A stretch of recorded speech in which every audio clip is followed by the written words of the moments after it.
When injury forced a gap between stints as a professional sportsman, I found myself working on P&O's Aurora. Whatever you think you know about the crew, at best you're 90% wrong. Keep watching if you want to know the truth about life below deck. Here, ladies and gentlemen, we go.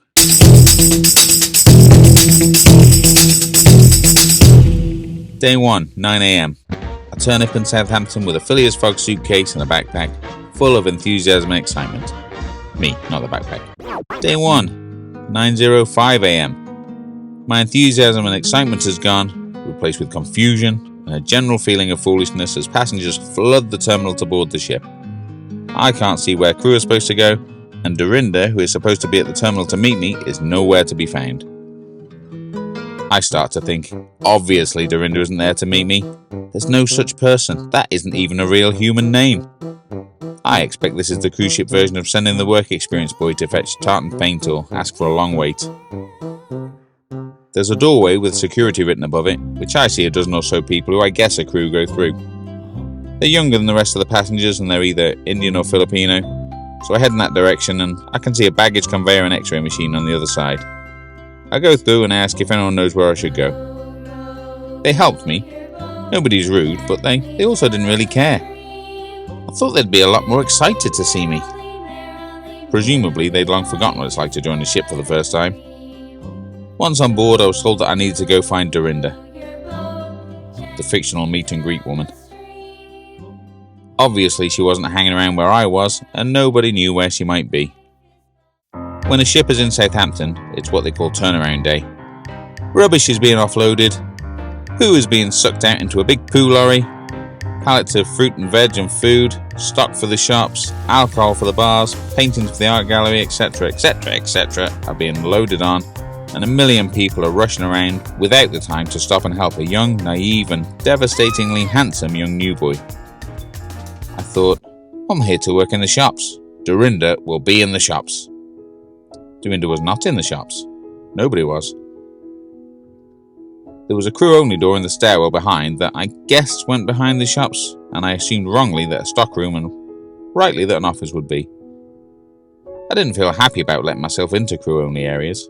I didn't really know if I was allowed back there. I pushed it open anyway and I went backstage. It didn't matter. The office door was locked and knocking didn't get an answer. I'm old and feeble now, but at that time I was young and athletic and super strong. Not strong enough to still be gripping onto a vintage and very heavy leather suitcase after almost an hour of wandering around the ship. My first time on a cruise ship that seemed enormous and made almost entirely of stairs. I put down my very beautiful and very impractical suitcase, dropped the rucksack off my shoulders and tried to rub away the burning from my arms and shoulders, whilst I pondered where this fictional woman might be. The crew areas of a ship are bleak. Vinyl floors, white metal walls, white metal ceiling, fluorescent lighting. It's quite the contrast to the relatively plush public areas. Every cruise ship has got a big wide corridor that runs from one end of the ship to the other. Occasionally, guests might get a glimpse when they walk across the width of it to reach a gangway at certain ports, but other than that, it is strictly crew only. Depending on the ship, it'll be known as the M1 or the I-95, referencing the UK or US motorways. On Aurora, it was also known as the Green Mile. It's not a mile long, but it is green. This is where the rubbish and the poop was being kicked off and the stock and the supplies were being piled on. An hour ago, this place was alive with activity. Now I'm back, it's a ghost town.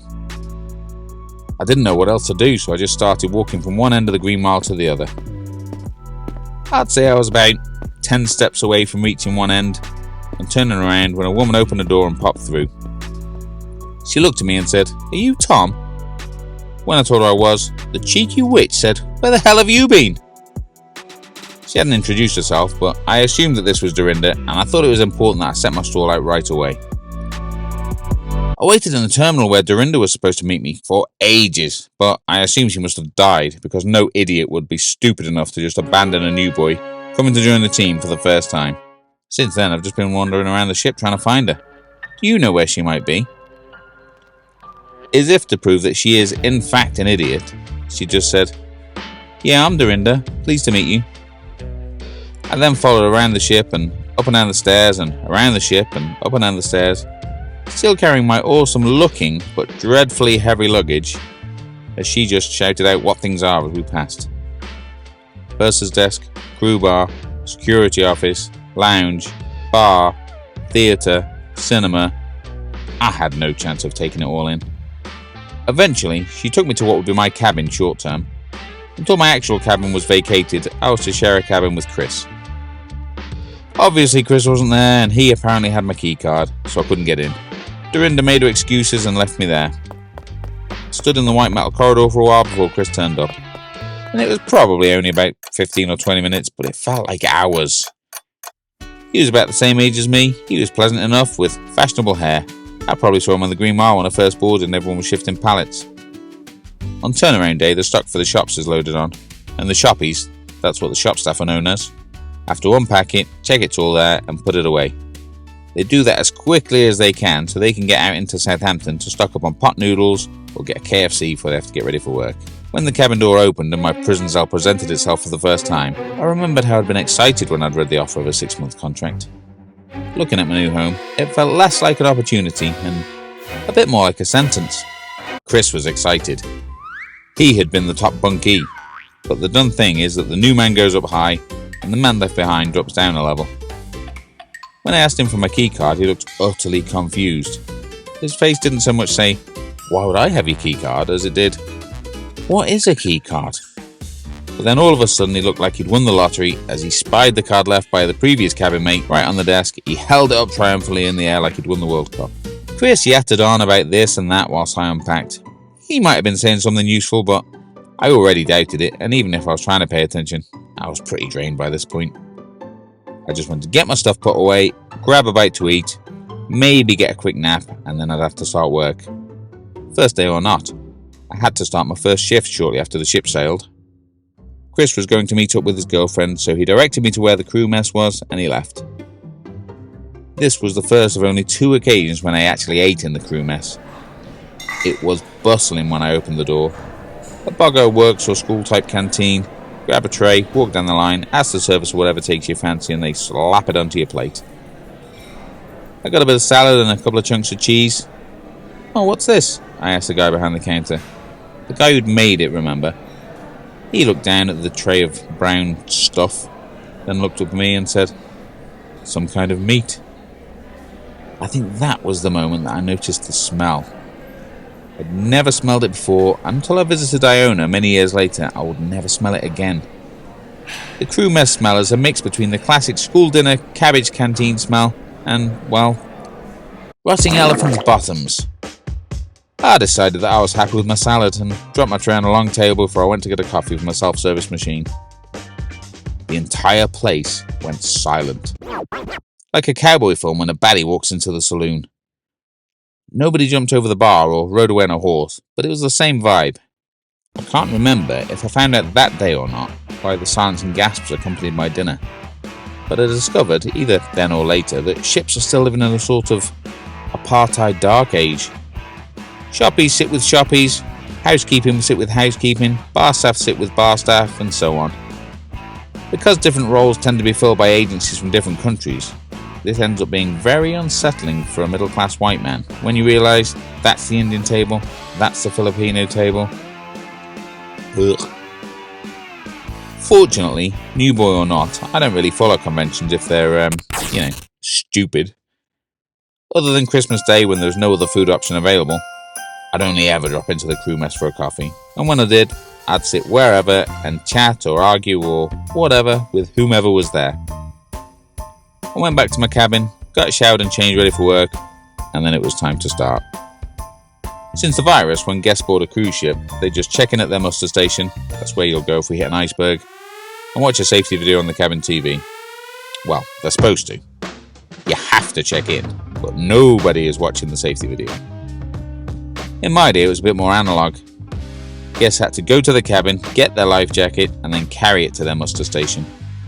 More or less every member of the crew would have a position to direct guests where to go, or, as I did, stand in a muster station doing an old-school air stewardess demonstration of how to put a life vest on. There was a very brief team meeting in the shop before the shift. Dorinda said, "Basically, everyone, this is Tom. Tom, this is everyone," and we open for business. I was going to be working the tables. Every day, in addition to the shops, Charlie's Champagne Lounge will be set up with folding tables, a bit like a boot sale, flogging whatever the promotion of the day was. On the first night of a new cruise, there aren't any tables, so for the majority of the night, my job was to mill around, watching how sales are processed and trying to chat to guests. Most of them were happy and friendly, almost as if they were on holiday. But it wasn't that unusual for my hello or good evening to be met with a raised palm and no, or just looking, thank you. I spent probably more time than was okay chatting to Krystle, who was the perfumist.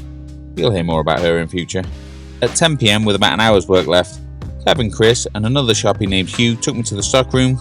We got a selection of stock on the tables, which we set up in the shops, ready to lift out for tomorrow's boot sale. Hugh was a year or two older than me, slim, bald, some variety of southern. Not a cockney geezer, more South Coast I think. Whatever. We finished the evening's trade. There was an equally in-depth team meeting, and at 23:01 I was free to do whatever I wanted, and it was time to clock in again at 9 AM. On port days, the shops will be open from 6 PM till 11 PM to circumnavigate the duty-free laws, and then on sea days it'd be 9 AM till 10 PM. As part of the scandalous apartheid system on ships, different departments and therefore races have different deck privileges, the rules around where you can go and where you can't go when you aren't working.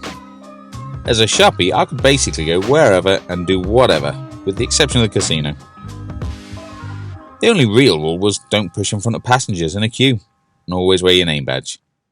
But shoppies are free to go to the bars, the shows, the buffet, which is where almost all of my food came from after Mystery Meat Day, more or less anywhere else. The shops on Aurora are on deck 6 and 7 around the atrium. One deck up on 8 is Raffles, the coffee shop. I had a recently released Gen 1 iPod Touch in my pocket, which had been leaving land and joining a ship gift from Disney Lindsay. You'll hear more about her in the future too. I decided that I'd nip up to Raffles, get some coffee, and watch an episode or two or something. The Office, I think. Anyway, about 10 minutes after I sat down with my coffee, the shoppies turned up en masse to tell me, "We're all going to Carmen's Cabaret Bar, would you like to come?" I looked at them, then at my coffee, then at my iPad, and then back at them, and I said, "No thank you." Honestly, they looked so shocked that I wondered if I'd accidentally told them that I was going to kill them all or something. Well, they sort of mumbled various versions of "see you tomorrow" and shuffled away like they had PTSD. I'll tell you more some other time. What it's like working on ships, day 1, done.